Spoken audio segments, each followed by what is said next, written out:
En Lima, a los 16 días del mes de abril del año 2024, a las horas 20 y 30, se reunieron los asociados en el auditorio de Laboratorios Megalab, sitio Faustino Sánchez Carrión, 425, actuando como presidente el señor Dr. Alejandro Piscoya Rivera y como secretario general el Dr. Hugo Cedrón Chen, y se procedió a iniciar la segunda sesión del presente año.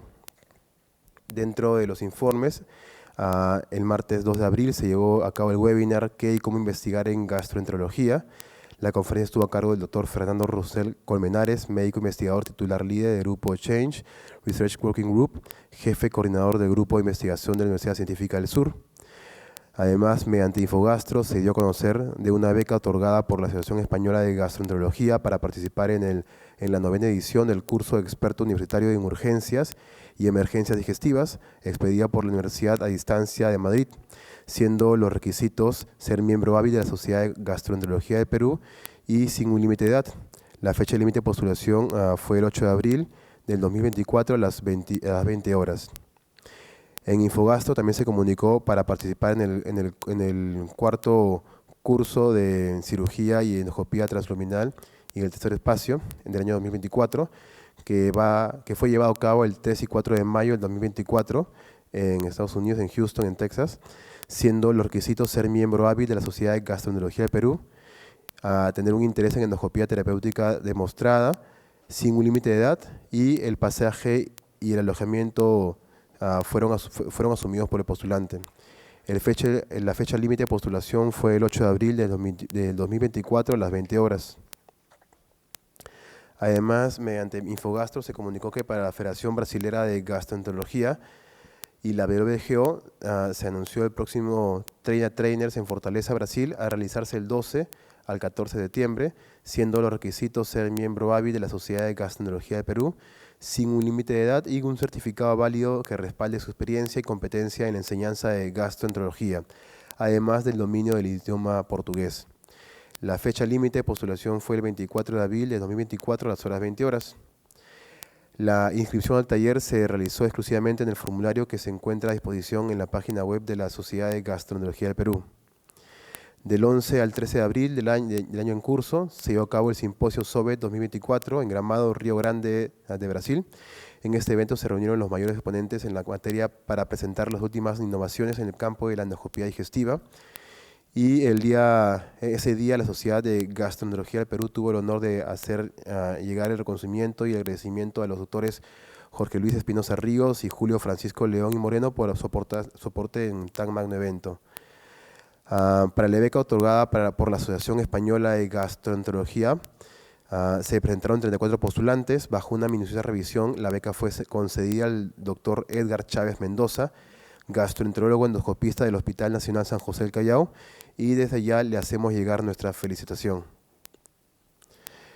La orden del día se llevó a cabo también la ascensión científica del capítulo de patología denominada emergencia hepática, teniendo como ponentes a la doctora Laura Tenorio del Hospital Nacional Delgado Rebagliati Martins, abordando el tema de falla hepática aguda, la doctora Carla Aquino Vargas del Hospital Nacional Hipólito Unanue, con un caso clínico, y como panelistas a la doctora Milagros Dávalos y a la doctora Carmen Cerrón Cabezas. Finalizada la reunión científica y no habiendo otro punto que tratar, se levantó la sesión a las 22 horas del mismo día.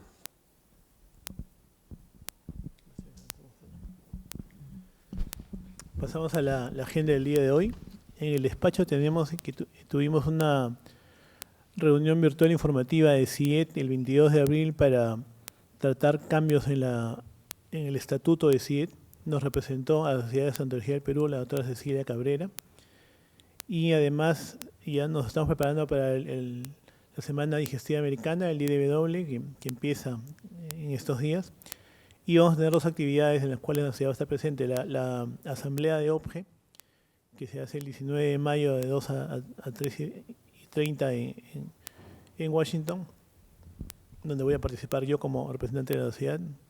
Y la asamblea de CIET, que es inmediatamente después, donde va a estar también la doctora Cabrera representando a la Sociedad de Gastroenterología.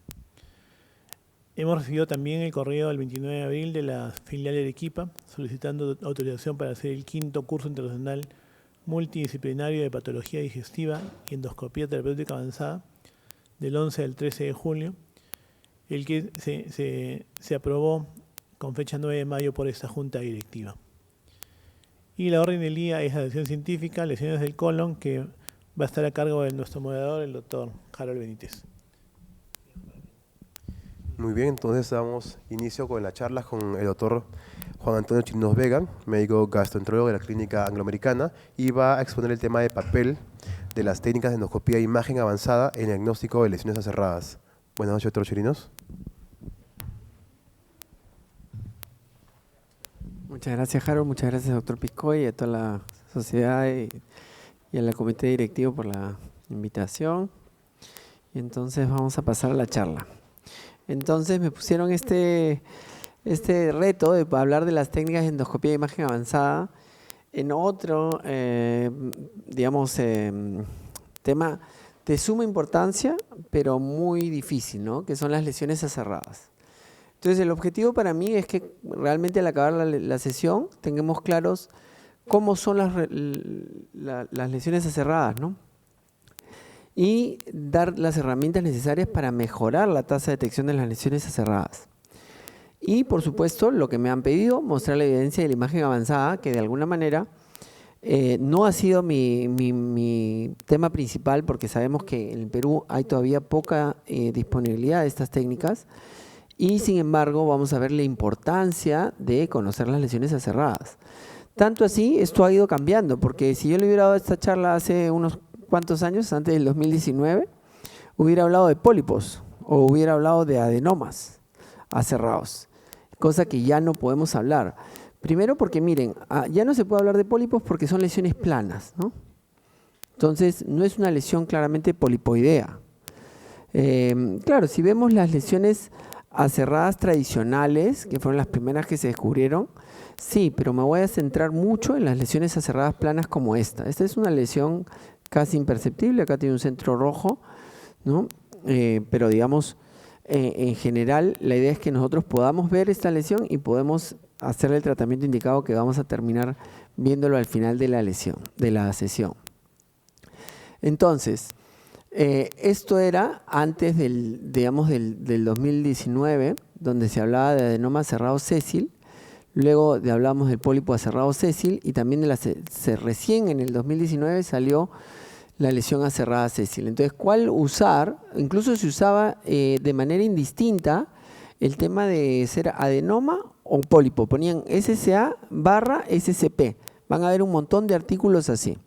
¿Y esto por qué cambió? Porque efectivamente miren el grado de densidad del crecimiento basal que hay en las lesiones adenomatosas, que no ocurre en las lesiones aserradas sésiles, y que sí tienen esta forma como de T invertida o como de bota, o alguien podría decir que acá hay como un ancla también con imaginación. Acá también podríamos decir que hay como otra ancla.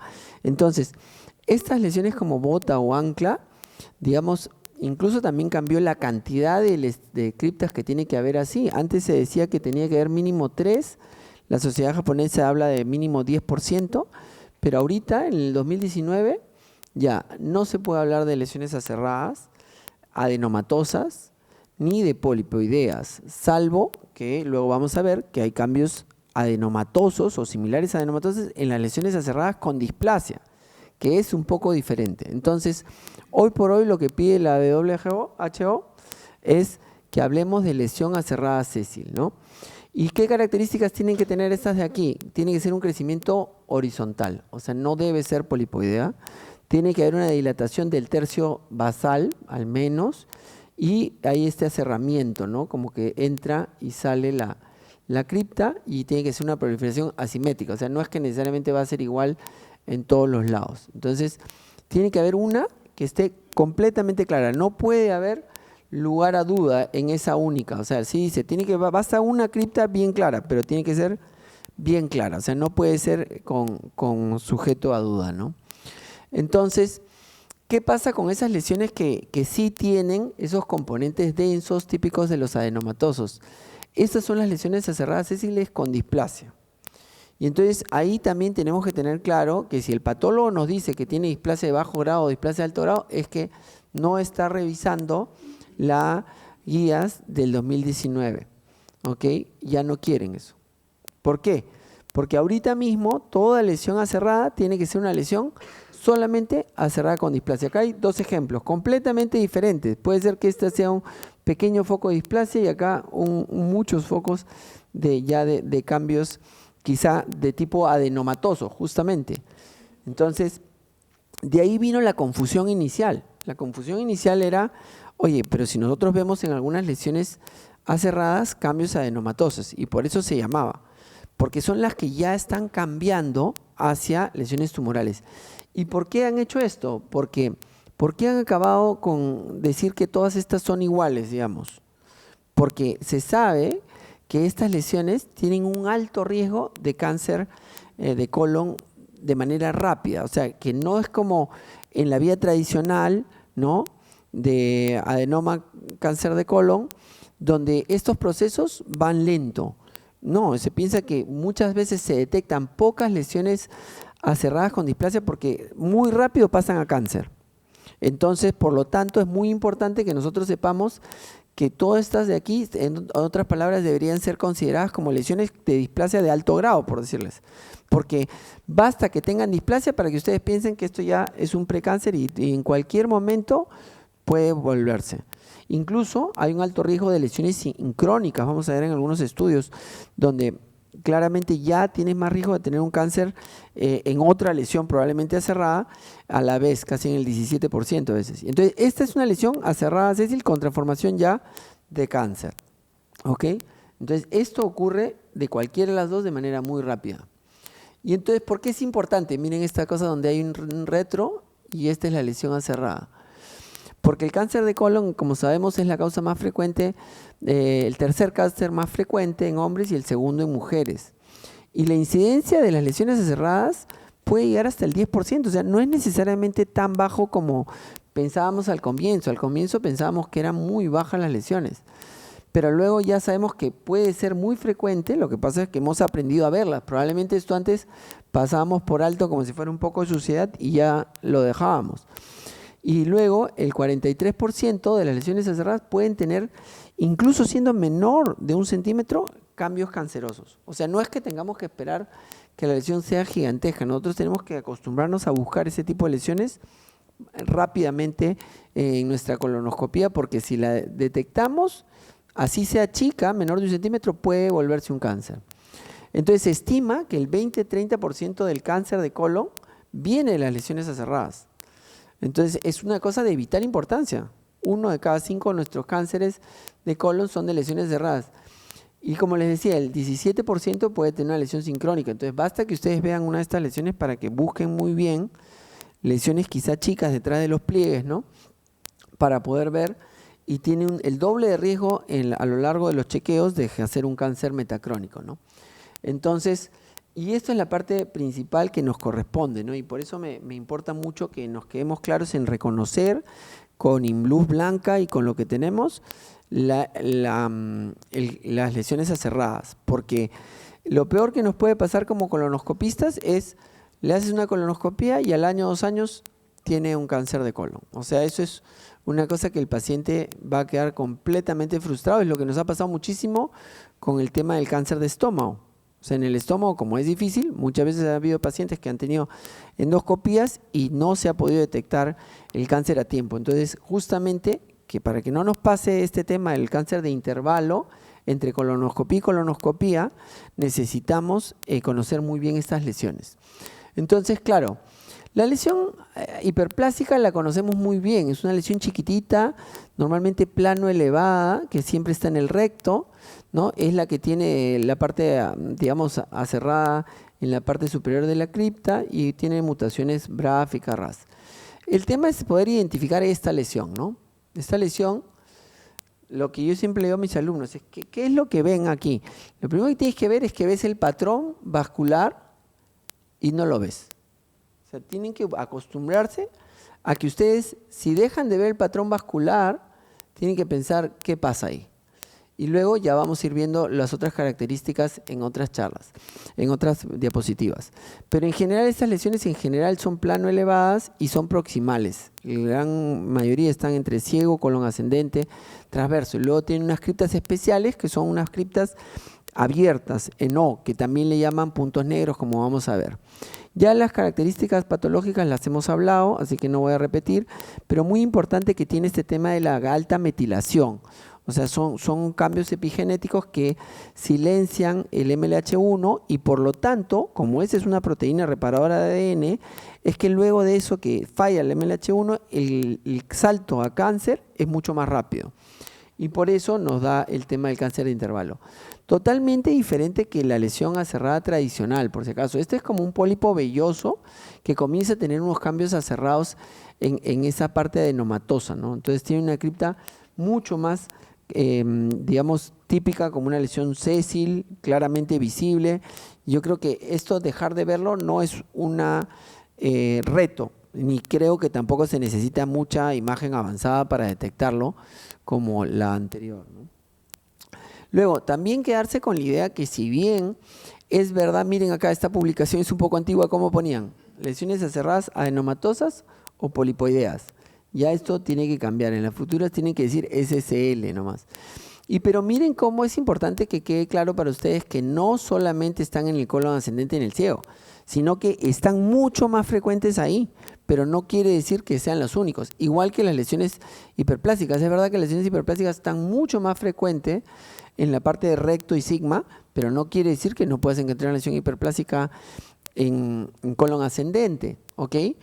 ¿Qué es lo que va a pasar? Que cuando tengas una lesión hiperplásica en ascendente, probablemente la tengas que sacar obligadamente, aunque te parezca hiperplásica cuando uno solo logra caracterizarla, porque no necesariamente cuando son chiquititas vas a saber cómo va a crecer esta lesión. Precursoramente se parecen mucho.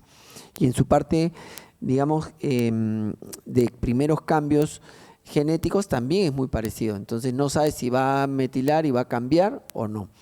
Y bueno, los adenomas ya sabemos un poco la distribución, que mucho en ciego, importantísimo ver el ciego completo, porque es una zona de alto riesgo para cáncer y por supuesto detrás de los pliegues.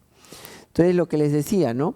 Esta es otra lesión mía donde acá está la lesión, o sea, es importantísimo que ustedes se queden con estas imágenes y digan esto, obvio, esto lo podemos ver, yo no digo que no, igual tenemos que medir nuestra tasa de detección de adenomas, que es la parte básica de saber que lo estamos haciendo bien, pero tenemos que terminar pudiendo detectar esto de aquí, ¿no? Y esto, como les digo, es todo por un sistema de metilación diferente. Entonces, ya viendo las características endoscópicas, ¿cuáles son?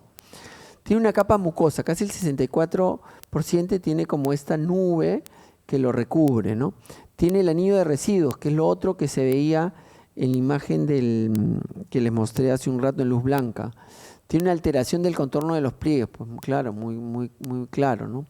Tiene una interrupción del patrón vascular mucoso, lo vimos hace un rato, acá se ve un poco en esta imagen en NBI y se pierde, ¿no? Y lo otro que son las criptas QDO, que muchas veces en magnificación se ven como puntitos negros, ¿no? Entonces acá voy a ponerles un video que sea justamente para que vean. Yo creo que es importante aquí la parte de cómo ustedes tienen que ver el patrón vascular. Yo creo que acá lo importante es cómo... Ay, perdón.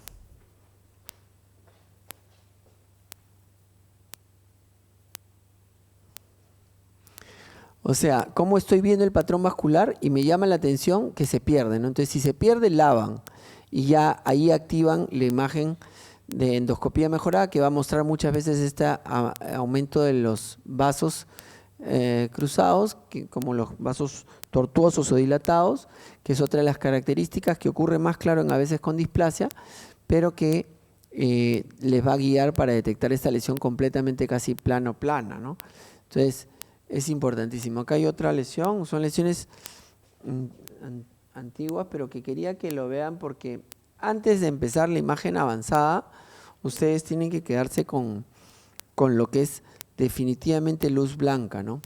Entonces acá, claro, ¿qué pasa? Esta lesión, este colon no está bien preparado, entonces es mucho más difícil detectarlo, ¿no? Pero bueno, lo bueno es que cuando ustedes se tomen el tiempo de lavar el colon, lo que va a pasar es que tienen que ir viendo toda la superficie, ¿no? Entonces, no sé si ya lo vieron, pero ahí hay una parte que ya salió en la imagen, que por aquí va a haber una lesión que está plano elevada, ¿no?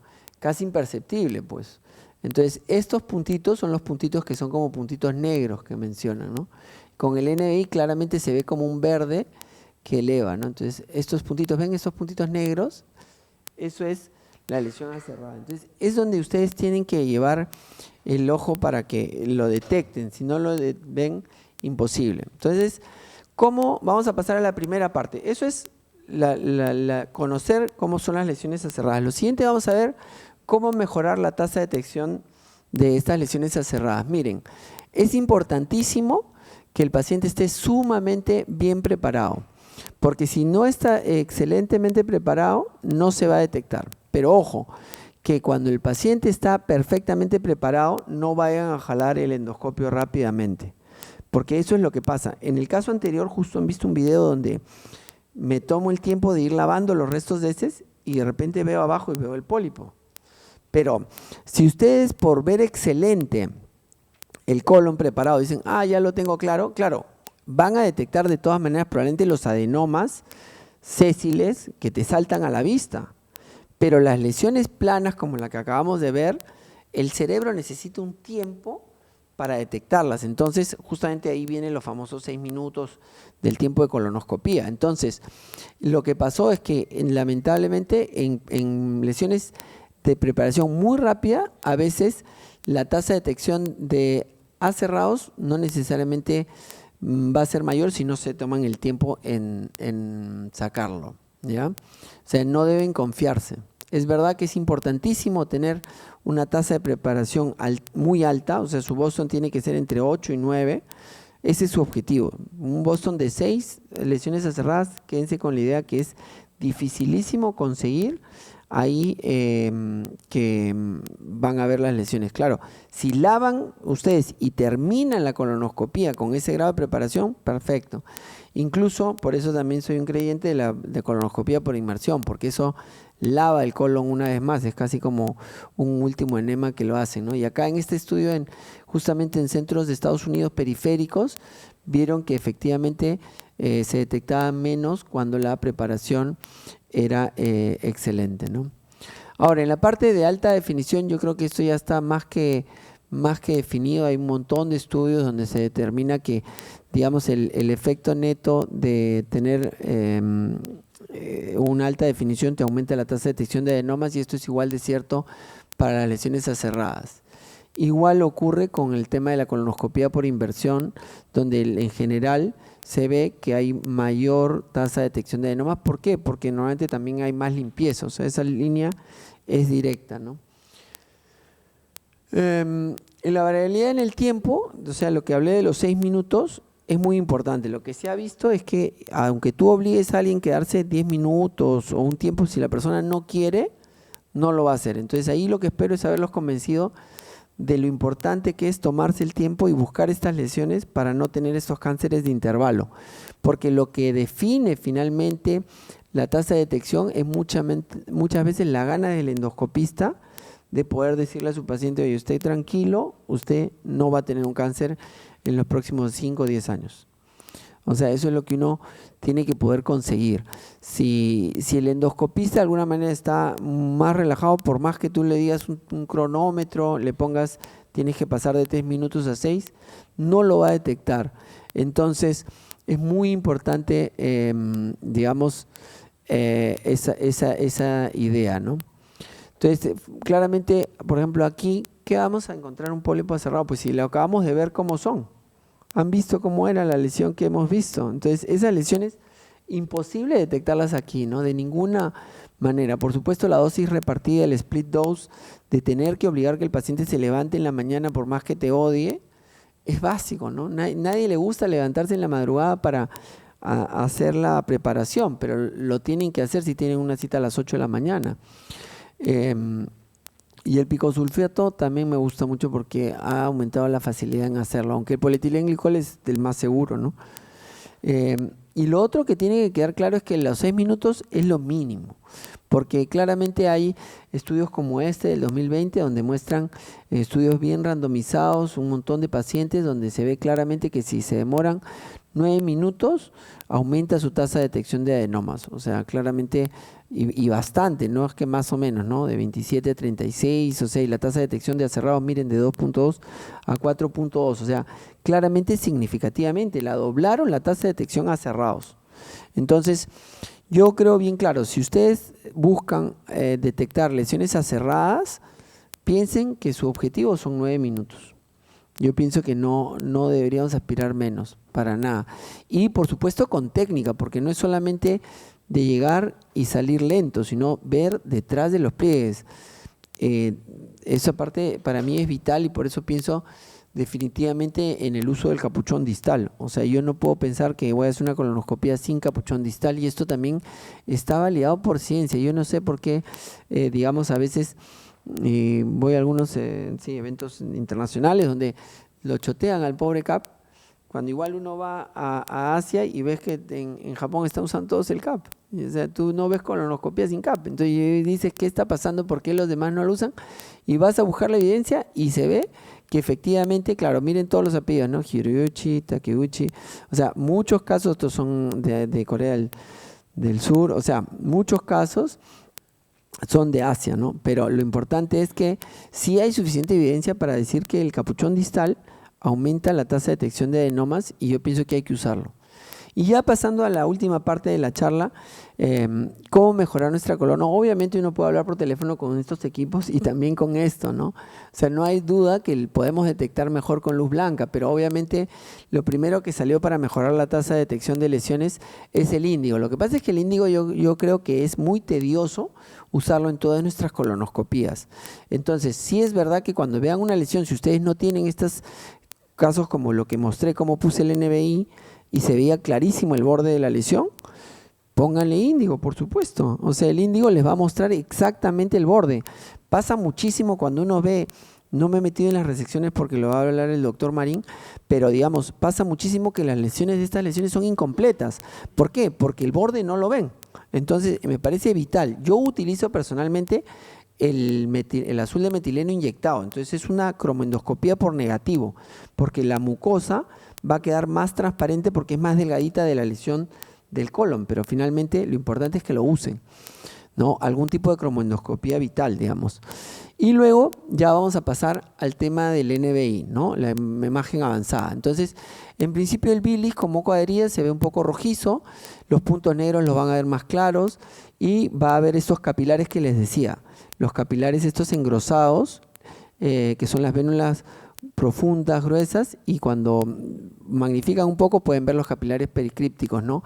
Entonces, acá de alguna manera está la cripta en O y pueden ver a veces algún capilar un poco más ancho, ¿no? Y acá los puntos negros muy claros y claramente te llama la atención la bilis pegada que marca mucho mejor sin tener que ponerle índigo a este margen, ¿no? Que acá es casi imperceptible.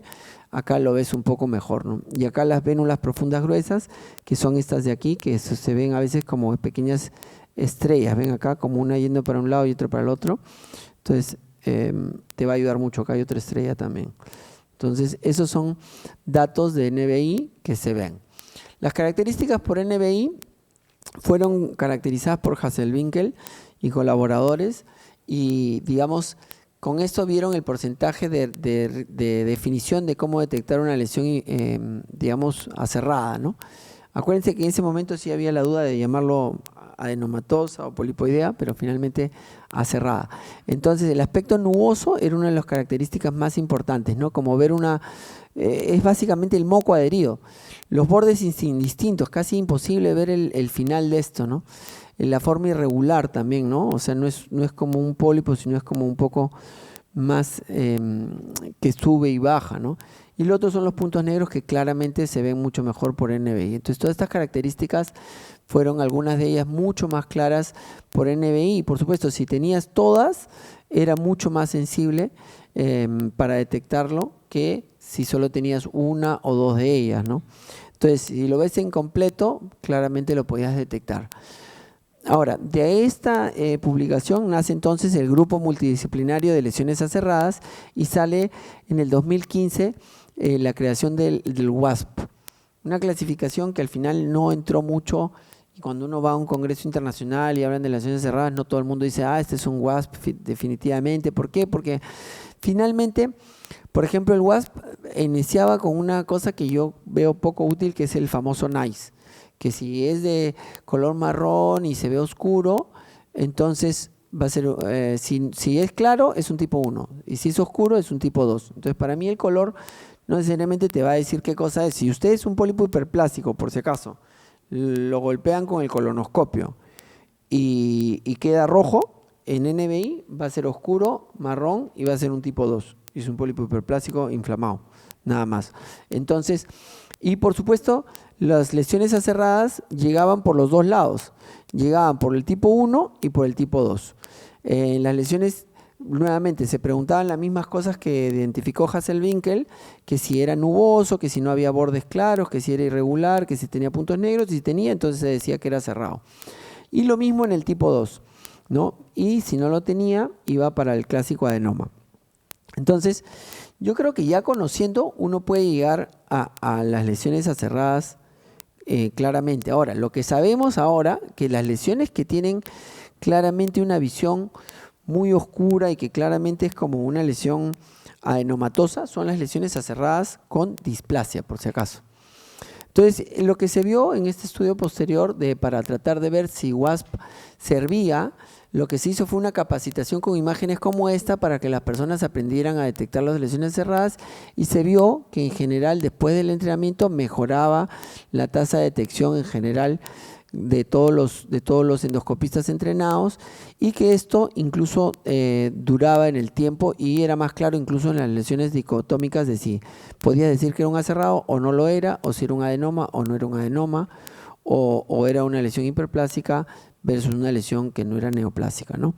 Entonces, sí sirvió, y yo claramente pienso que si uno se entrena en esto, le va a ayudar, como pienso que todos ustedes van a poder ver más lesiones.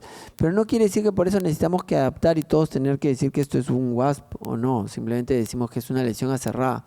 En este estudio de iScan, la verdad es que sí se usó, también mejoró la tasa después de un tiempo, a los 20 días, pero luego cayó en un control posterior. O sea, lo que aprendieron en detectar que subió, digamos, inicialmente, luego cayó en el tiempo cuando se trató de ver si les duraba la capacitación. O sea, si fue inmediata la capacitación, mejoraron, pero a los 20 días cayó la capacidad de detectar. Pero yo pienso que es independientemente del modo de visión. Yo creo que igual también los de Fuji también sacaron su BASIC, que creo que no lo usa nadie tampoco. O sea, pienso que el tener que decir que tienes una clasificación que no es práctica para determinar su manejo, no tiene mayor valor más que para conocer las cosas que se repiten, ¿no? Todo el mundo habla de presencia de moco, de que es una lesión irregular, que puede estar pseudodeprimida, que es difícil ver el tipo de PIT porque va cambiando, que es una distribución heterogénea. O sea, son lesiones que tienen sí lesiones con estas lesiones, digamos, a veces como cruzadas en los vasos, y a veces son pericrípticas. Entonces, hay cosas de todas las clasificaciones que yo creo que son útiles saberlas para ayudar a que nuestro ojo se entrene, pero luego pienso que no vamos a estar usándolas todas ellas y no creo que sea muy necesario. La otra parte de la imagen avanzada es la parte de detección que pienso que sí tiene un lugar, porque para hablarles sobre detección no hay estudios ni de NBI ni de iScan que digan que detectas más lesiones aserradas por utilizar NBI. O sea, no hay un estudio que te diga hemos hecho un randomizado, todos saliendo con NBI y todos con luz blanca, y entonces detectas más. El LSI, en cambio, sí es bastante prometedor. Básicamente, donde uno no puede ver alguna diferencia de imágenes, esto lo mejora la tasa de diferenciación de los tonos de rojo. ¿Y eso por qué te sirve en general? Porque muchas veces cuando uno ve una imagen, digamos, y hay un cambio en rojo, puedes detectar más fáciles algunas lesiones que pueden ser imperceptibles. Entonces, permite al ojo humano mejorar su tasa de discriminación. Y esto es especialmente en el colon útil porque cuando uno ve el patrón vascular más claro, que acá uno lo puede ver en luz blanca, pero acá le ayuda un poco el hecho que el vaso se vea medio morado versus el fondo amarillento, y entonces queda mucho más claro la lesión, ¿no?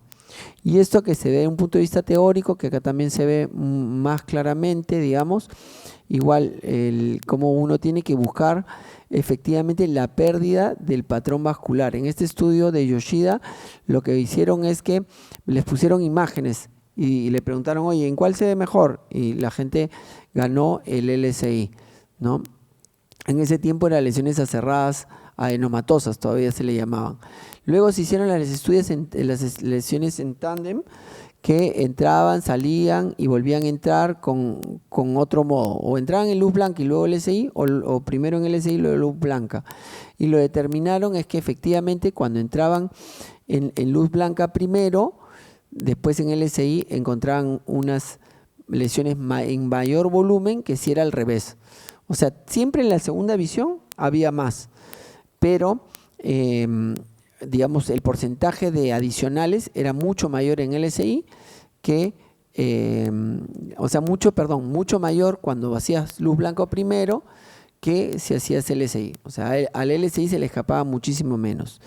Y esto especialmente importante, miren, 21 de extra, mucho más que se detectaba el LSI en lesiones aserradas, en el caso de las lesiones aserradas. O sea, especialmente, miren ahí.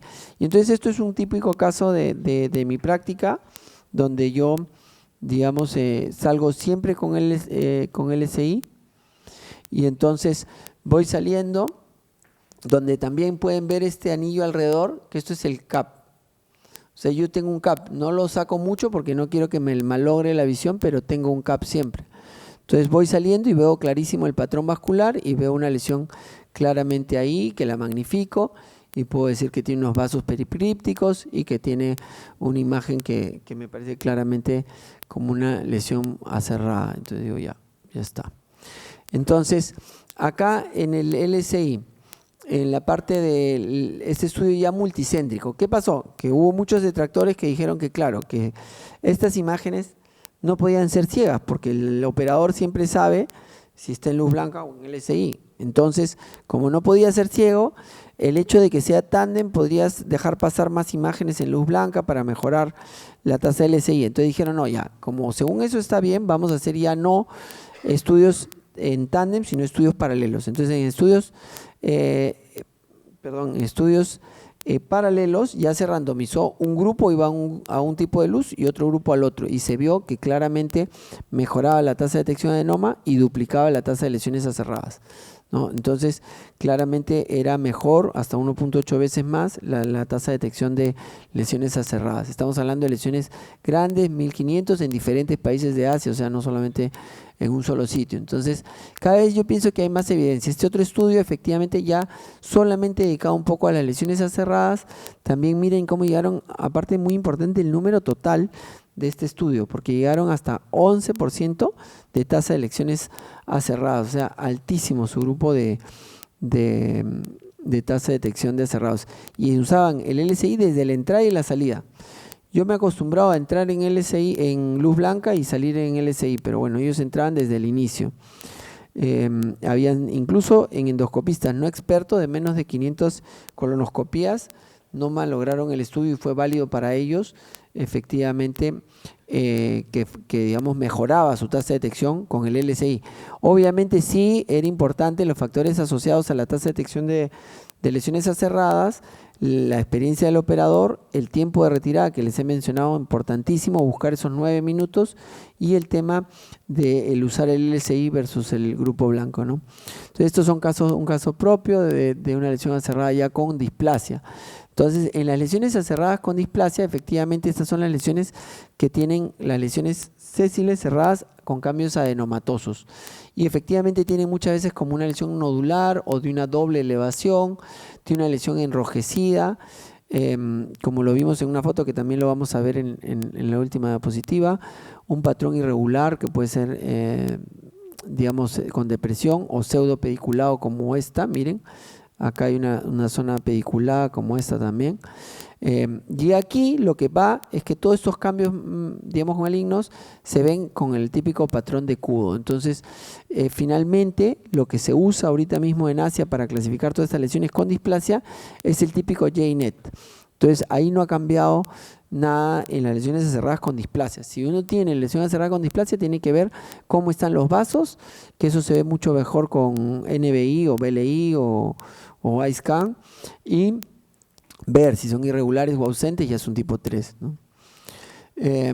Y esto les ayuda incluso a definir, el JNET les ayuda a definir hasta qué grado está el tema de la displasia, ¿no? Los lados con inflamación, carcinoma pasiva. Miren, esta es una publicación de la sociedad japonesa, ¿no? Entonces te determina muy bien el grado mira, bueno, acá hablan de alto y bajo grado, que hemos dicho que en principio la 2019 no lo quiere, pero básicamente te da una idea de cómo van los cambios según el JNET, ¿no? Y si no tiene nada, es una típica lesión aserrada sésil sin displasia, ¿no? Entonces esta lesión sí tiene este foco aquí, ¿no? Miren qué claro los puntos negros con el índigo carmín, y esta lesión que ya tiene una lesión sésil, ¿no? Entonces, para acabar nomás este video de lo que les mostraba, yo creo que por tiempo, no sé si nos dé tiempo de mostrar el video porque es una resección, yo creo que ya eso lo va a hacer el doctor Marín, pero lo que voy es, miren qué difícil ver el margen de esa lesión. O sea, esa lesión tiene un margen bien difícil. Ahora sí se ve claramente el cambio enrojecido central, que habla que es una lesión con displasia, ¿no? Entonces el aumento vascular, la red capilar, o sea, cuando ya hay un cambio displásico se parece mucho a un adenoma, como un mesh, ¿no? Ahora este es regular, pero sí tenía una displasia que en ese momento lo caracterizaron como displasia de alto grado, ¿no? Pero me cuesta muchísimo detectar los bordes, ¿ven? Va por aquí, ¿no? Pero es bien difícil. Acá está la zona más de mayor cantidad de displasia, ¿no? Y miren cómo esto es lo que les llamo lo de la cromoendoscopía por negativo. Le inyecto azul, entonces se ve más azul atrás, y la parte del margen que se ve más rosado es la parte donde es el margen de la lesión aserrada, ¿no? Muy difícil de ver, ¿no? Y bueno, también muy difícil de sacar, porque ven esta parte de centro deprimido. Esta lesión la tuve que sacar con una técnica híbrida. No me enorgullece nunca hacer técnicas híbridas, pero digamos claramente, miren, cogé tejido normal, pero incluso decidí sacarlo porque era tan difícil coger el asa que dije, bueno, eso me va a servir de apoyo, pero no pude. Luego lo intenté con el cuchillo, pero el paciente estaba en colon derecho, una lesión inestable, me temblaba, entonces decidí solamente hacer los márgenes con el cuchillo para poder poner el asa y poder hacer lo que es una mucosectomía asistida con técnicas de disección, pero finalmente fue una mucosectomía, ¿no? Pero sí, el paciente quedó curado, era una lesión con cáncer intramucoso, pero digamos, el reto es que era muy difícil de detectar a pesar que era sumamente amplia, ¿no? Ahí saco toda la parte anterior y eso solamente es grasa, pero no se asusten, no es grasa peritoneal, es grasa de la capa submucosa. Y bueno, finalmente capto el último y ya sale todo, ¿no? Pero eso era lo que les quería traer. Bueno, tengo unas conclusiones. Entonces, para concluir, en general usar la imagen blanca, buscar la lesión proximal, la lesión plana, la capa de moco. O sea, cada vez que vean un moco adherido en una preparación tienen que lavar, porque debajo es y cuando laven, ojo, tienen que pensar que tienen que tener claro lo que van a lavar, porque si ustedes lavan y se mueven, puede ser que ya no vean el pólipo. Es importantísimo que estén bien estables cuando laven, porque una vez que laven, abajo puede haber un pólipo, pero si no saben dónde lavaron, ya lo perdieron. Los bordes indistintos, por eso es la parte del índigo, válida, totalmente. Si no hay la parte de cromo, tienen que utilizar el índigo y el tema nuboso, ¿no? Y luego las cosas de NBI que hemos dicho, la parte de los puntos negros, los vasos anchos, los vasos varicosos, y la clasificación tiene que ser un 1 si no tiene displasia, y en magnificación se ve el 2O. y si no tiene nada, esto es un no sin displasia. Si tiene una lesión doble, como una doble elevación, una parte de presión central como esta que acaban de ver, o una lesión semiapicular, ya estamos hablando de una lesión que necesita una clasificación adicional de JNET, porque estamos hablando que es una lesión aserrada con displasia y estas necesitan disección como esta que fue una mezcla híbrida. Y si no lo tienen, bueno, pues se puede sacar diferentes técnicas, que ya lo voy a dejar al doctor Marín con eso. Y no olvidarse que las lesiones aserradas hay que chequearlas mucho más rápido porque tienen más riesgos. Estamos hablando de lesiones a 1 año si tienen más de 2 lesiones grandes, o por lo menos en 3 años si tienen una única, pero no se puede dejar a 10 años o a 5 años. Para concluir, las lesiones aserradas son sumamente difíciles de ver porque son muy planas y tienen moco tapándolas. La calidad de la colonoscopía debe ser óptima para verlas. El NBI puede ayudar a ver algunas de sus características y el LSI puede ayudar a detectar más cantidad. El JNET es útil para todas las lesiones con displasia y la correcta evaluación define el correcto manejo de estas lesiones. Gracias.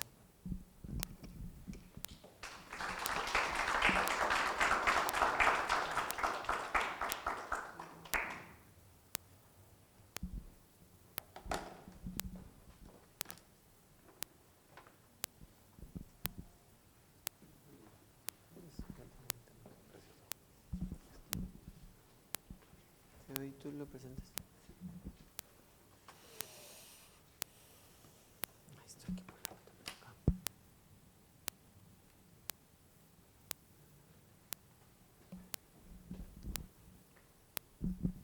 Muchas gracias, doctor Chirinos, de hecho muy didáctico, con unos puntos claves de cómo poder mejorar la detección de los adenomas aserrados. Ahora vamos a dar pase al doctor Luis Marín con el tema de lesiones tempranas de colon, cuando mucosotomía bajo el agua y cuando disección submucosa.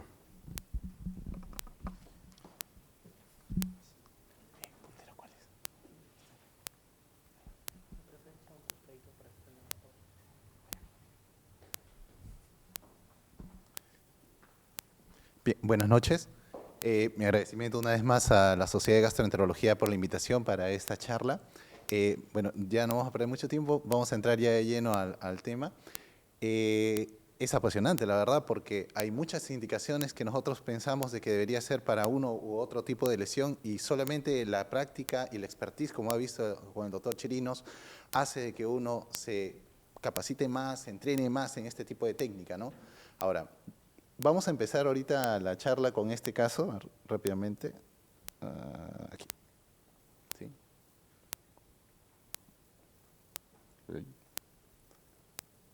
Ah. Aquí.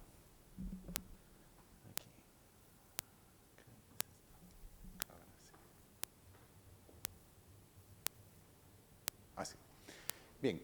Iniciemos rápidamente con este caso. Es un paciente varón de 75 años que acude con una lesión en recto medio de aproximadamente 60 por 55 milímetros. Y las preguntas clásicas que nos tenemos que hacer cuando enfrentamos una lesión de más de 2 centímetros son todas estas que ven aquí. ¿Qué morfología tiene?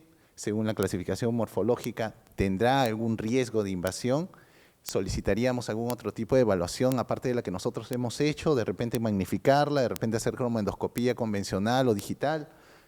Si es que usamos ya cromoendoscopía o magnificación, ¿qué patrones es lo que vamos a usar? ¿De tipo vascular? ¿De tipo de superficie también? Y todas estas preguntas y sus respuestas nos van a llevar para determinar si la lesión es o no susceptible de ser resecada mediante lo que es resección endoscópica. Un rápido recuerdo de todo. Sabemos de que las lesiones de más de 2 centímetros son los LST, que se dividen a su vez en granular, no granular. El tipo que estamos viendo ahorita, que es un superficialmente elevado y un área sésil más de 2.5 centímetros de elevación o una pinza de biopsia cerrada, cataloga al LST granular de tipo heterogéneo o nodular mixto. Como un ejemplo clásico en este nivel. Y hay que también conocer la probabilidad de cáncer invasivo. Cáncer invasivo a la submucosa. Hay 2 estudios grandes, uno de ellos es el de Burgess, el grupo australiano, el cual nos dice de que una lesión que cumpla ciertas características tiene un grado de probabilidad de cáncer invasivo a la submucosa. En nuestro caso de ejemplo, que es un LST granular heterogéneo, cuando es proximal, es decir, cuando está del ángulo esplénico hacia el ciego, tiene una probabilidad de invasión de cáncer de 4.2% y cuando está del recto hacia el ángulo esplénico, 10.1 según este estudio. Kudo también hizo una evaluación del grupo japonés de Yokohama, en el cual evidenciaban de que los cánceres de tipo granular, conforme iban incrementando en tamaño, iba también avanzando el riesgo, el riesgo de lo que es el cáncer invasivo, ¿no? Vean de que cuando es de tipo granular heterogéneo, más de 30, llega también a 30%, casi similar a los otros tipos de LST. Lo otro es conocer cómo es la forma de invasión del tumor en los tipos de LST. Uraoka ya nos había hablado sobre ello. La historia natural de la invasión en los LST granular de tipo nodular es hasta en un 80% en el nódulo dominante y un 16% en el área deprimida. Lo otro que tenemos que recordar son los patrones que determinan la invasión a la submucosa, que es el patrón vascular y el de superficie.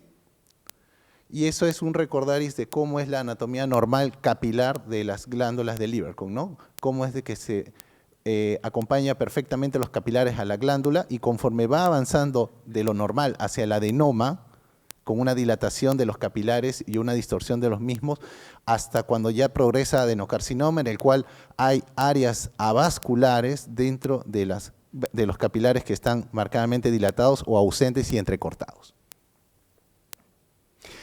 La más usada antes del JNET era la clasificación del patrón de Sano. Sano lo clasificaba en 1, 2, 3.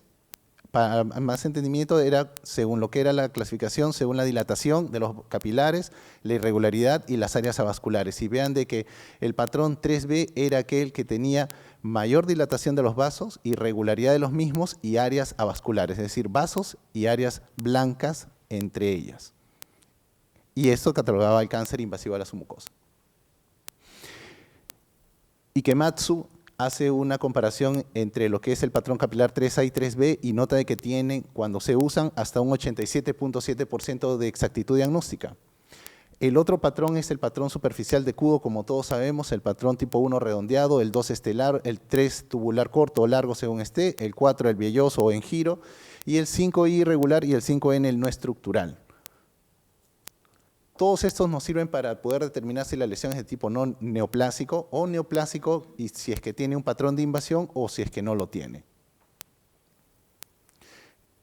Esto es ya más de lo mismo para los que son las criptas.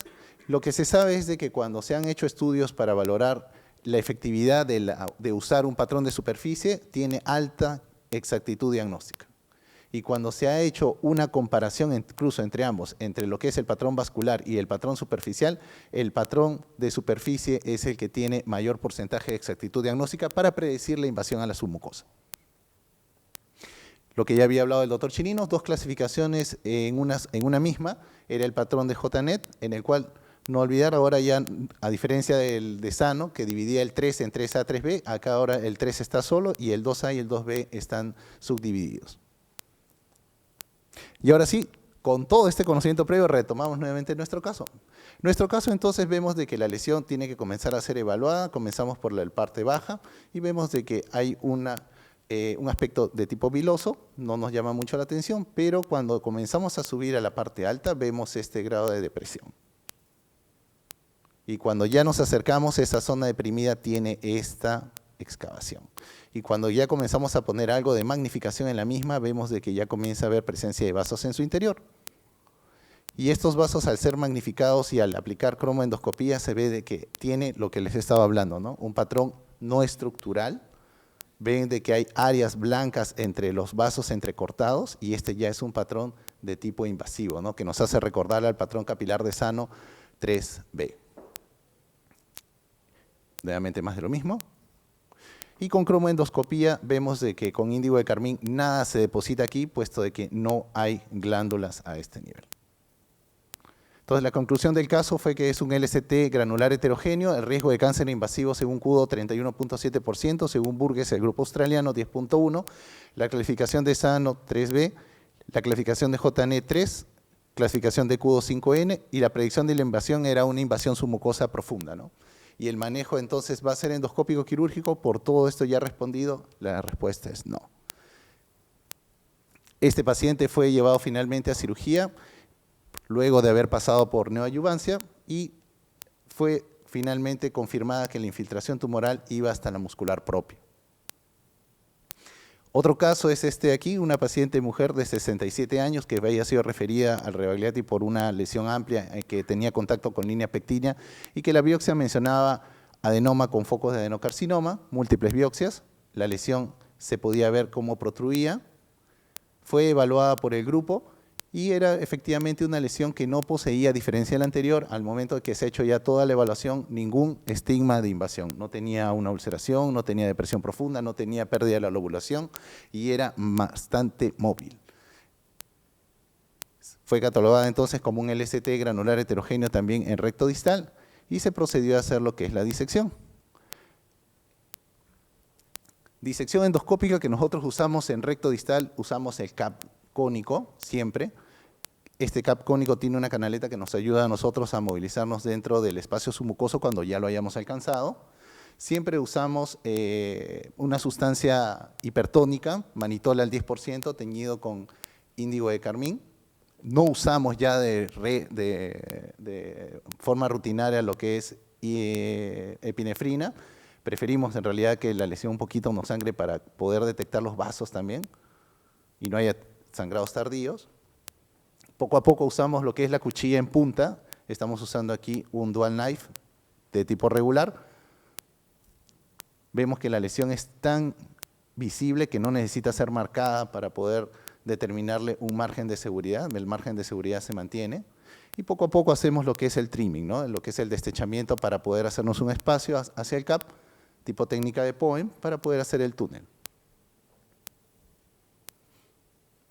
Nosotros usamos mucho agua.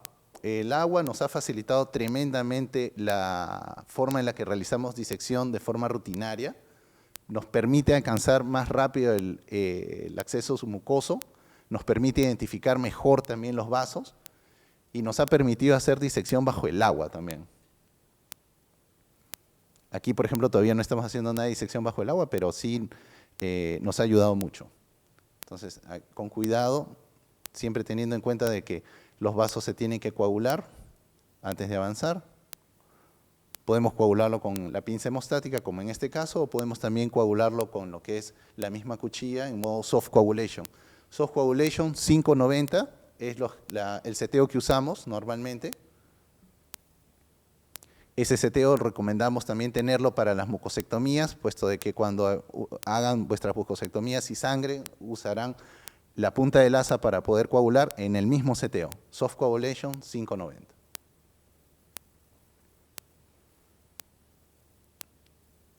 Aquí seguimos cauterizando los vasos. Ya estando ya sin vasos, seguimos lo que es la disección. Vean de que esta es nuestra técnica convencional con aire. Estamos ya en el espacio submucoso dentro del túnel y poco a poco vamos avanzando.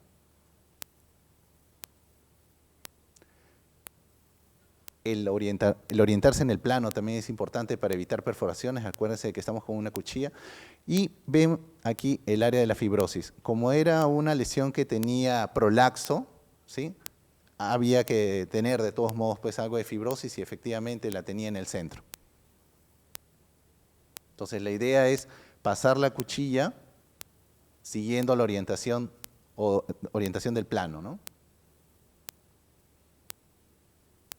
Aquí estamos usando Swiss Coagulation en efecto 4, 30 watts. Y ya una vez de que hemos alcanzado buena profundidad de la lesión, hacemos lo que es completar la incisión de la mucosa. Ven de que ya habíamos alcanzado como técnica de pocket el otro extremo de la lesión. Se respeta el margen de mucosa sana para ello. Y eso ya es la parte final. Hacemos lo que es alcanzar el extremo oral desde el extremo distal. Completamos la incisión de la mucosa. Y finalmente ya resecamos por completo la lesión.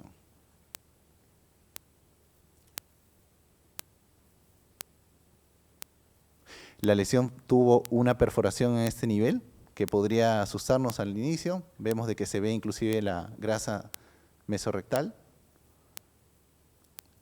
aquí, pero vean de que con clips va a poderse solucionar perfectamente. Una buena colocación y un buen cierre de clips soluciona el problema. Aquí el espécimen. Y finalmente la lesión se confirmó que era un adenoma con displasia de alto grado y focos de adenocarcinoma intramucoso. Entonces, han visto un caso de no indicación ni de resección ni nada, y han visto un caso que ha ido perfectamente bien para lo que es disección. Ahora veamos qué es lo que dice la literatura al respecto de esto, cuáles son las indicaciones mundialmente establecidas para ISD. La Sociedad Endoscópica Gastroenterológica de Japón en 2015 lanzó su primera guía para disección endoscópica y resección endoscópica mucosa de lesiones colorectales. ¿Qué dice al respecto de las indicaciones para ISD? Que las lesiones que ameritan resección en bloque, que no se pueda conseguir con la asa de polipectomía, deben ser estas: LST no granular, particularmente el pseudodeprimido, las lesiones que muestren un patrón irregular, aquel carcinoma que tenga una invasión a la submucosa superficial y aquellas lesiones grandes, protruidas, sobre todo las que son los LST de tipo granular, los que tengan sospecha de carcinoma también, aquellas lesiones que tengan fibrosis en la submucosa, en condiciones de colitis ulcerativa y que tengan lesiones esporádicas, y cuando haya recurrencia posterior a un intento de resección previa. Eso fue en 2015, en 2020 la misma sociedad japonesa actualiza su guía y básicamente son las mismas 4 indicaciones que ellos presentan. En 2018 la Sociedad Española de Endoscopía Digestiva lanza también su guía de práctica clínica para resección endoscópica de lesiones no pediculadas colorectales, y en ellas hacen énfasis en que toda lesión de más de 20 milímetros dejan a la preferencia del centro y a su expertise la realización de ISD. Sobre todo individualizar los casos. En 2019, Estados Unidos lanza también su guía de práctica clínica de la AGA, en el cual colocan para lo que es lesiones colorectales, aquellas con un tipo 5 de CUDO, se entiende que es un 5I, aquellas lesiones con componente deprimido, 2C, complejas, las LST, la localización rectosigmoidea, los LST no granulares más de 20 milímetros y los no granulares más de 20 y los granulares más de 30. Y aquellas lesiones residuales también posterior a intentos de resección previa. La guía europea en 2022 ha salido con un update de las indicaciones para ISD y en ellas hacen mucho énfasis en la caracterización. Por eso es que me he detenido primero para poderles hablar sobre lo que es la morfología, la clasificación de los LSTs, cómo se hace la evaluación de los patrones vasculares de JNET, que es lo que más usan, y aquellos que son JNET 2A, que se asume que es una displasia de bajo grado, tranquilamente va a poder ser resecada en piecemeal, si se quiere, con mucosectomía, ¿no? O en bloque, cuando sea posible. Para los 2B sí se entiende de que la localización rectal es preferible a la resección en bloque con mucosectomía o disección, por la probabilidad de invasión a la submucosa, pero cuando está en colon, para los europeos, y si es que no tengo ninguna sospecha de invasión, puede ir tranquilamente para lo que es mucosectomía. Y todos los NICE3 o los JNETs van para lo que es manejo quirúrgico, ¿no? Bien, habiendo entonces visto las indicaciones de disección, pasamos a las indicaciones de mucosectomía y su variante, que es mucosectomía bajo el agua.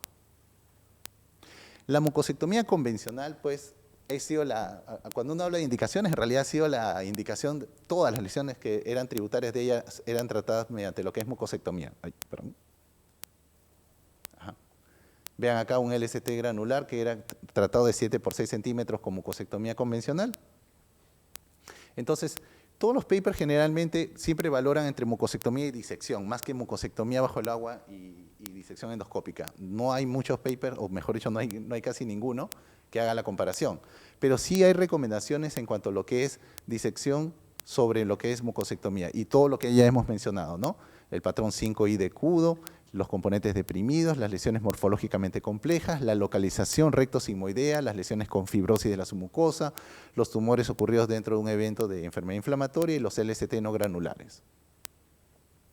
Entonces, cuando nosotros hablamos de indicaciones de mucosectomía, la pregunta es, ¿qué tanto está teniendo todavía fuerza la mucosectomía convencional y qué tanto está tomando su lugar, si es que ya no lo ha tomado, la mucosectomía bajo el agua. La mucosectomía bajo el agua es la técnica que creo yo va a venir a reemplazar por completo la mucosectomía convencional como la conocemos, puesto de que la mucosectomía bajo el agua, según todos los estudios, en lesiones de más de 10 milímetros a 15, de 10 a 20 para los tamaños intermedios, consiguen resecciones R0, es decir, curativas, más altas que la mucosectomía convencional. Y también lo saca en bloque. O sea, es curativo y tiene hasta margen de seguridad. Vean de que en este estudio el tamaño por mucosectomía iba desde 7 a 25 milímetros, ¿no? Un promedio de 14. Y que incluso ahí es donde viene, pues, los estudios comienzan a encontrar de que las mucosectomías bajo el agua, al ser retiradas las lesiones en bloque, comienzan a aparecer estudios en los cuales encuentran cáncer intramucoso o cáncer ya más avanzado. Es decir, puede uno tranquilamente sacar una lesión sin haberla caracterizado por completamente y encontrar que finalmente en la patología era un cáncer, ¿no? Estas eran las imágenes que mostraba el paper del video. Y este es el otro estudio que consideré importante mostrarlo, el estudio de la doctora Nahal, en el cual veían de que la mucosectomía bajo el agua era superior a la mucosectomía convencional para lesiones de 20 y 40 milímetros incluso. Vean de que las tasas de resección en bloque en la mucosectomía bajo el agua en naranja eran superiores a la mucosectomía convencional, que las tasas de resección curativa eran mayores en la mucosectomía bajo el agua que en la mucosectomía convencional, y la tasa de recurrencias, que nosotros sabemos de que llega hasta 20 y en algunas series 40% de mucosectomía convencional en pedazos, la mucosectomía bajo el agua los puede bajar tranquilamente hasta 6.3% para lesiones grandes. Miren el tamaño de la mucosectomía promedio, era 25 milímetros. Y miren lo que es la histología. La histología solamente tuvo un caso de neoplasia maligna, sí, pero se puede encontrar. Si lo sacamos en bloque y cumple criterios curativos, podría tranquilamente hacer un caso ya curado y tratado. Esta era la imagen que mostraba el paper. Entonces, la mucosectomía bajo el agua consigue tasas de resección en bloque mayores que la mucosectomía convencional. Eso es lo que ya está visto. La mucosectomía bajo el agua consigue tasas de curación, es decir, R0 mayores que la mucosectomía convencional. La mucosectomía bajo el agua presenta menores tasas de recurrencia que la mucosectomía convencional.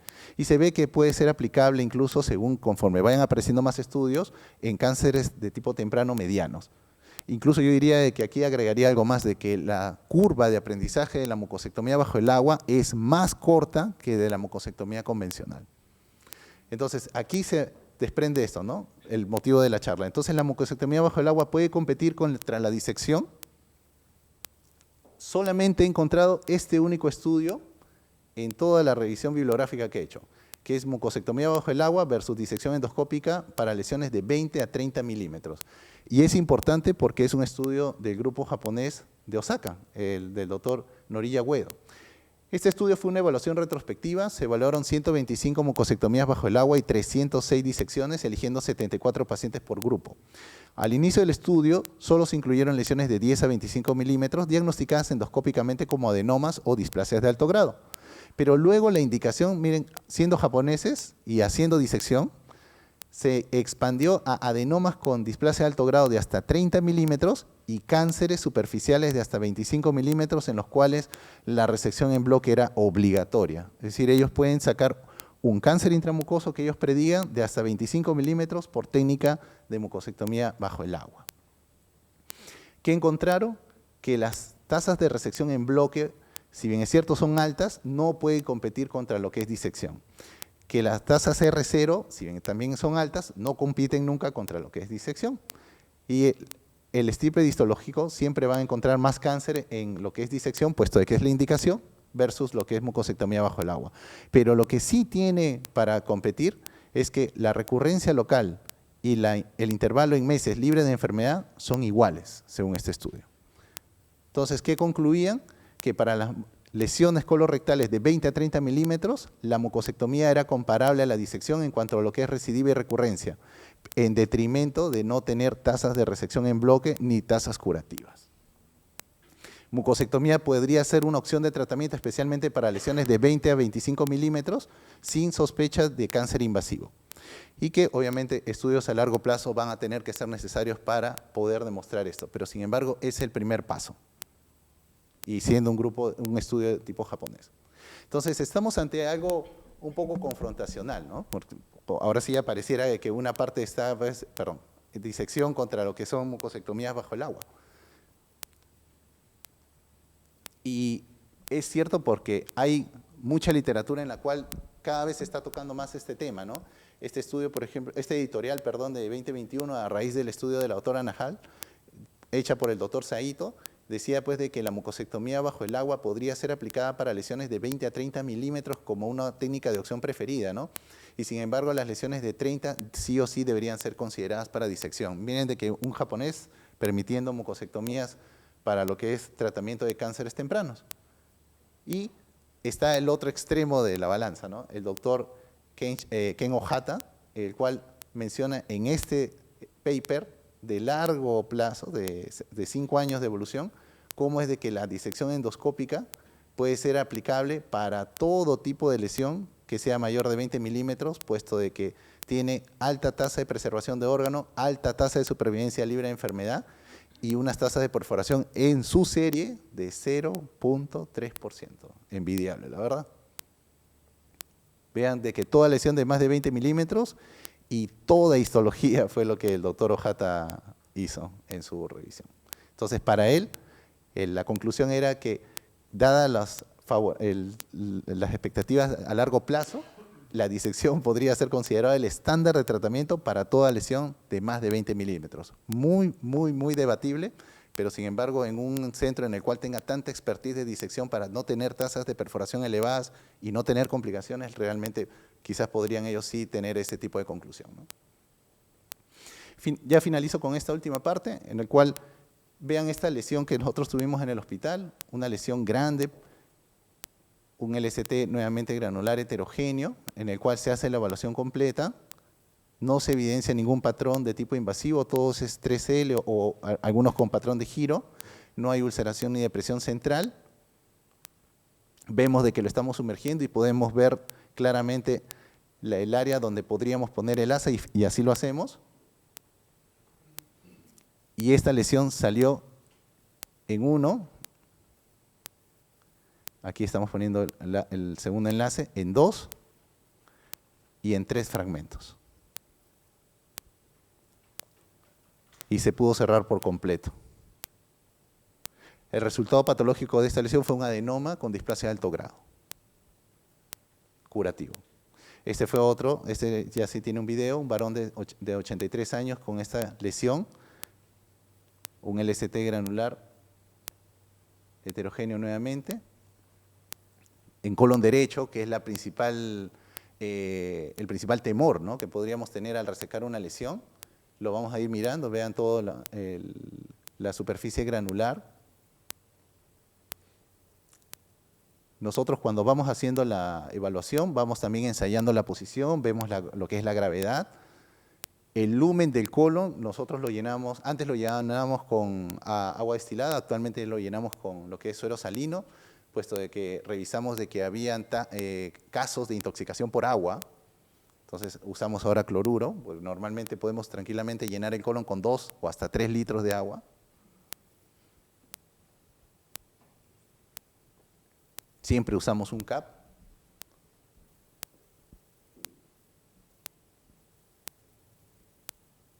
Entonces aquí ya comenzamos a usar, vamos a usar un asa de 20 milímetros hexagonal. Hay algunos autores que prefieren las asas de 30 milímetros incluso. El video no tiene cortes, está tal cual sin editar para lo que es el enlace y el corte.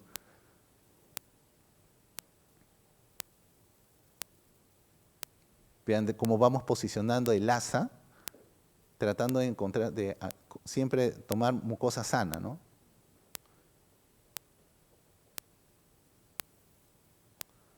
y sabiendo de que no tenemos que estar por la mitad de la lesión, ¿no? Siempre tratando de que englobe el total. Siempre lo que buscamos es la resección en bloque, siempre. Vemos cómo vamos acomodando el asa, poco a poco.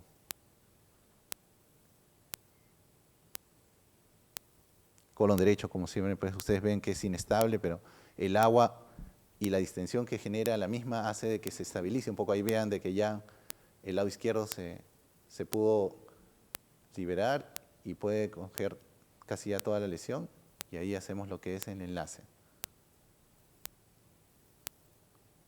Nos impresiona que está ya toda la lesión cogida.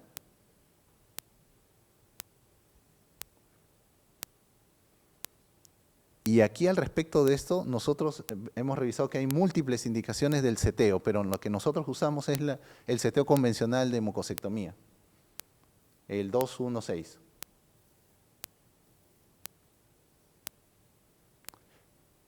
Ven de que ya nos acercamos.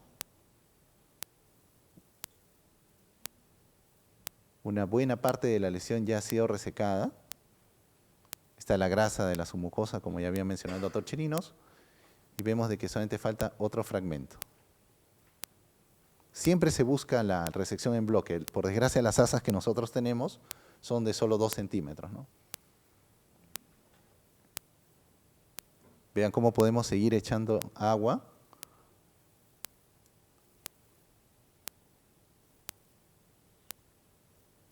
El margen de seguridad es bueno. Y lo que vamos a hacer es el segundo enlace.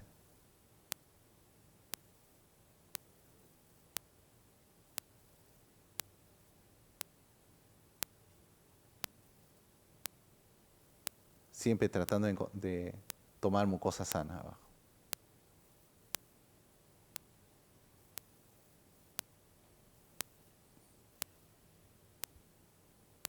El seteo de mucosectomía convencional, por eso es de que ven así blanco alrededor, y ese seteo evita de que tengan cuadros de sangrados en los cuales las indicaciones que menciona el doctor Bing Moller casi siempre son endocat puro, con muy poca cantidad de coagulación, ¿no? Que hemos hecho, pero hemos tenido casos de sangrado fuerte. La patología final de este fue un adenoma túbulo velloso con displasia de alto o bajo grado y foco de carcinoma intraepitelial, ¿no? Fueron 2 fragmentos y curado. Bueno, básicamente eso era lo que quería mostrarles el día de hoy. Muchas gracias por su atención.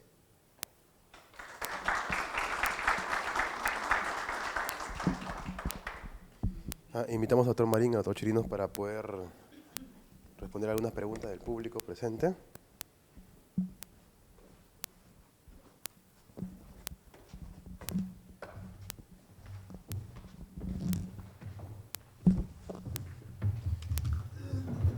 Quizás alguien del público quisiera comenzar con algunas preguntas, de repente con el tema del doctor Chirinos o el tema del doctor Marín. Dacio, ¿qué tal? ¿Habría alguna forma, digamos, más disponible para nosotros para mejorar la estrategia de detección de lesiones cerradas? Por ahí escuché que los argentinos utilizaban una segunda revisión del colon derecho de vinagre. Vinagre permitía realzar un poco más las lesiones cerradas. ¿Cuál es su opinión al respecto? O sea, sinceramente, no es que tenga mucha experiencia, yo sé que se ha usado mucho el ácido acético en el estómago, en el colon, pero digamos, es un poco irritante. Yo pienso que puede ser que sí te mejore un poco la tasa de detección, pero también acuérdate que tienes el moco, y la cosa es que para detectarlas yo pienso que tienes que buscarlas. O sea, no me parece que baste con que tires una cosa y lo vas a encontrar así mejor. Sí pienso que la doble visión del colon, del ciego y el colon ascendente es básico, pero no sabría ver, o sea, no he visto un artículo publicado que el ácido acético lo mejore, ¿no? Pero sí. Sí. Yo pensaría de que más bien lo aplicaría, pero en una área que ya más o menos piense que puede haber algo, ¿no? Un área irregular, que no logro ver adecuadamente, sospecho que ahí puede haber algo, de repente sí, ¿no? Aplicarlo. Es lo más barato, lo más fácil de tener, ¿no? A la mano. Sí, con respecto a esa pregunta, de hecho, el grupo argentino, creo que del Hospital Alemán, ha publicado en el Endoscopy un video en el cual sí, pues, no para el diagnóstico, pero sí lo que hacen es, ya, detectar la lesión, van a resecarla, y como refiere otro chino, a veces es complicado ver los márgenes, y por el tema de recurrencia, y no tienen, por ejemplo, no tienen NBI, no tienen LSI, lo que hacen es, usan ácido acético para delimitar los márgenes y luego resecarlo. Y creo que el año pasado o este año lo van a presentar el DW, ¿no? El doctor Recabarren, creo, ¿no? Sí, justo estuve en una charla de ese tema, ¿no? Al respecto de mejorar lo que son los márgenes de seguridad de lesiones aserradas, nosotros de verdad que no preferimos inyectar porque las inyecciones, por el contrario, estiran la pieza y hacen más difícil en realidad encontrar los márgenes. Al final uno puede terminar haciendo una mucosectomía inclusive mucho más grande de lo que había planeado, ¿no? Por tratar de obtener mayor margen de seguridad. Lo que tratamos de hacer más bien es marcarlo con la punta del asa en soft coagulation, lo marcamos lo que vemos por cromoendoscopía convencional, sea vinagre, sea lo que es azul de metileno. De esa forma podemos hacer mucho más práctica la resección y más segura, ¿no? Sin extendernos mucho. Una pregunta, ¿ustedes qué clasificación usan en su día a día, no? Ven una lesión, utilizan el París, utilizan el CT, el NICE, el JNET, el CUDO, en su práctica diaria en ambos casos.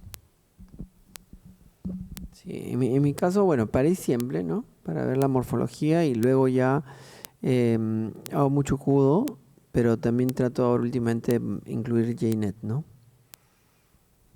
Lo mismo, nosotros no, en el hospital no tenemos NBI, por desgracia, pero usamos lo que es París y usamos la clasificación de CUDO cuando tenemos índigo de carmín a la mano también, ¿no?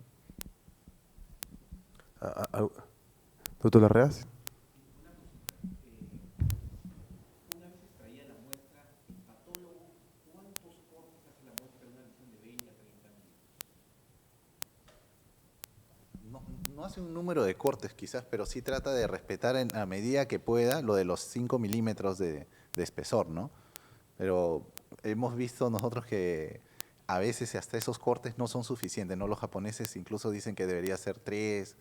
Es difícil, la verdad, para un patólogo occidental alcanzar ese estándar, pero bueno, es a lo que se debería apuntar, ¿no? Ciertamente. Sí, lo que yo creo que es vital es trabajar con el patólogo, ¿no? O sea, recuerdo, no sé, cuando llegué hace como 10 años, estaba seguro que había sacado un montón de cerrados y el patólogo decía que eran hiperplásicos, ¿no? Entonces tuve que ir, luego ahora cambió el grupo de patología y tuve que de nuevo volver a ir porque nuevamente decían que eran lesiones hiperplásicas de 2 centímetros, de centímetro y medio, o sea, imposible, eran lesiones del lado derecho.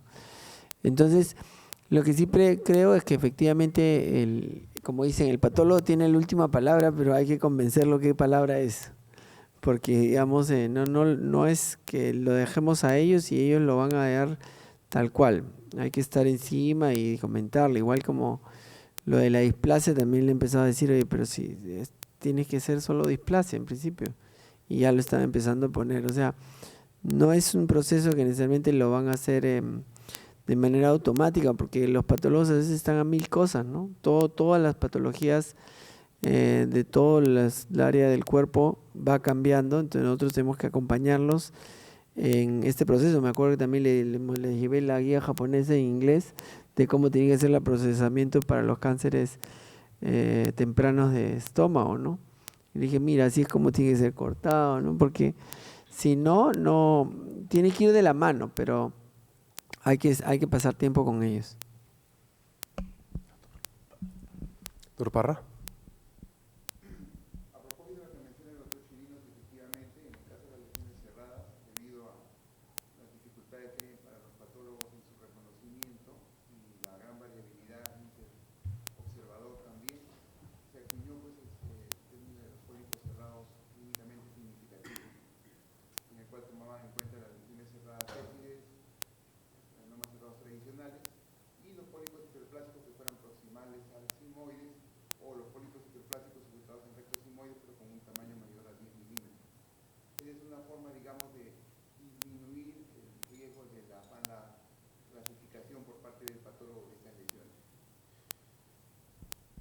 Y creo que es importante, ¿no? Porque de hecho, en un centro que haga tamizaje, el no encontrar cerrados igual no va a bajar nuestra tasa de detección de lesiones cerradas, ¿no? De hecho, podemos decir que no estamos cumpliendo con un criterio de calidad y no tanto porque no lo estamos detectando, sino porque no hay un trabajo que hay que hacer, ¿no? Multidisciplinario, de conversar con el patólogo y demostrar que hay formas de variar con el tiempo la capacidad diagnóstica. ¿Y ustedes más o menos tienen una regla según estas presentaciones de a partir de cuándo pinza, a partir de cuánto asa fría, a partir de cuándo mucosectomía, a partir de cuándo disección, o suelen más o menos dejarlo a decisión durante el procedimiento? Sí, yo espero que ojalá que con el tiempo ya la pinza se vaya, ¿no? O sea, en general en mi caso, todas las lesiones son con asa fría. Todas las lesiones me refiero de 1, 2, 3 milímetros. Hasta 12 milímetros pienso que la puedes arrugar perfectamente con las asas específicas para resección en frío. No me gusta para nada la resección en frío, digamos que la haces de manera para una lesión de 20 milímetros, que lo que pasa es que la sangre y la tracción efectivamente te va a dificultar también ver los bordes de la lesión, porque como se tracciona, cambia un poco la coloración del borde mucoso y la sangre también. Entonces, según yo, efectivamente, una opción es marcar, la otra opción es inyectar y tener una visión en negativo, pero lo importante es que estas lesiones, el ver el borde es difícil. Entonces, para mí sacarlas en frío fraccionadas no es de mi preferencia, pero las menores, y la idea es que se consiga lo que llamo la imagen en huevo frito, ¿no? Que es que la lesión queda al centro y la mucosa normal claramente en el borde, y entonces te queda clarísimo que tus bordes endoscópicos son libres, ¿no? Sin embargo, nosotros pues que seguimos a diferentes gastroenterólogos, yo por ejemplo sigo bastante en redes al doctor Robert Bechara, que es de Canadá, y él menciona que por ejemplo para lesiones de 20 milímetros de tipo aserrado, él tranquilamente recomienda frío, ¿no? Teniendo en cuenta márgenes de seguridad, pero solamente porque el aserrado es bien fácil de poderlo enlazar, ¿no? Yo sí estoy, al igual que el doctor Chirinos, desacuerdo en una lesión de tipo adenomatosa, un adenoma clásico, tubular, ser resecado en frío, eso sí, no. Para un aserrado pensaría que sí. Sí, ahí comentar una parte que es la parte de recidiva, ¿no? O sea, ahora último a veces se hablan de que la recidiva, la recurrencia es casi muy baja y que no importa y que la resección en frío es una maravilla. O sea, efectivamente en adenoma creo que hay suficiente evidencia para saber que resecciones en frío fraccionadas en adenoma debería estar proscrito, porque claramente estás con mucosectomía tradicional antigua, que son los reportes son más del 10% o 20% de recurrencia. Y no estoy de acuerdo para nada que eso se maneja fácilmente. Como vieron, una de las indicaciones de disección es el manejo de pólipos recurrentes. Entonces, estar haciendo disecciones porque no se sacó bien un pólipo me parece un crimen. O sea, no me parece que deberíamos apuntar a eso. Entonces, que el 10% de las lesiones recurran no me parece algo aceptable. Que justamente sí se acepta, o sea, sí se cumplen más o menos buenos criterios con las lesiones aserradas, porque las lesiones aserradas cuando se sacan en fraccionados, la tasa de recurrencia sí a veces es del 1, 3, a veces menos del 5%, porque efectivamente se cortan fácil y se pueden sacar completamente, pero estéticamente no es muy lindo, pero pienso que sí se puede hacer, por lo menos la evidencia no nos lleva a pensar de que en el futuro va a haber más problemas de recurrencia y de lesiones adheridas, ¿no? ¿Alguna pregunta más por parte del público? De hecho, creo que podemos ir conversando por toda la noche, pero agradecemos al doctor Chirinos, doctor Marín, por su espléndida presentación. ¿Algo más, doctor? Yo quería mencionar algo a raíz de la charla que hemos tocado ahorita de mucosectomía bajo el agua. Yo hice mi residentado de 2009 al 2012. Cuando ingresé a Rebagliati en 2012, toda la técnica era mucosectomía convencional, inyectar e enlazar. Han visto de que una inyección distiende la lesión y hace más difícil el poder enlazarla con un asa polifilamento. Entonces nosotros lo que hacíamos era usar con mayor riesgo las asas monofilamento, que son más rígidas, tienen mayor capacidad de poder sujetar la lesión, pero también tienen mayor riesgo de perforación en nuestros casos, como nos ha pasado. Desde que el hospital adquirió los equipos 600 con magnificación. Curiosamente, allí entraron los que tenían pues waterjet. Y desde que entraron los waterjet, el primer paso que hemos nosotros hecho o que hicimos fue comenzar a hacer las colonoscopías bajo el agua. Eso fue lo primero que, sin que nadie nos dijera, realmente sin que nadie nos guiara o nos dijera, pueden hacerlo, no, solitos. Comenzamos a hacer colonoscopías bajo el agua. Y haciendo colonoscopías bajo el agua comenzamos a detectar lesiones y a ver de que efectivamente flotaban, incluso antes de que saliera la publicación de Big Moller. Lo que no sabíamos era obviamente que podíamos enlazarlo y cortarlo así, como si fuera pues hot snare polipectomy, ¿no? Sin inyectar, solamente enlazar y cortar.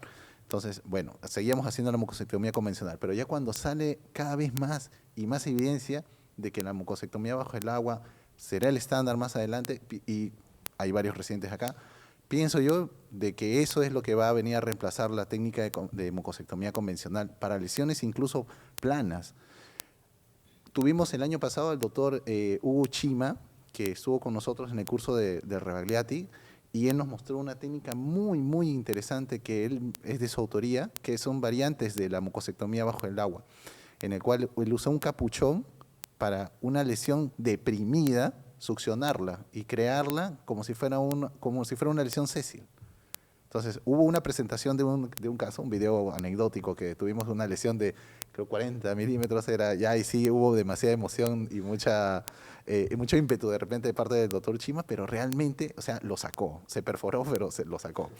Sin embargo, para lesiones de menor tamaño, 20 milímetros, como menciona acá el doctor Yutaka Saito en su editorial, 20 milímetros o hasta el intermedio entre 20 y 25, pensamos de que la aspiración en un CAP y el posterior enlace con un asa polifilamento de 20, hexagonal, ovoidea, va a ser la práctica rutinaria, queridos doctores. Yo pienso de que ahorita veo dentro del público un residente mío que ya está trabajando con nosotros, también haciendo su práctica privada, y lo veo haciendo mucosectomías bajo el agua con total tranquilidad, sabiendo de que las tasas de perforación casi son inexistentes en mucosectomía bajo el agua, bien hecha, ¿no? Bien indicada. Entonces, ese era mi mensaje final para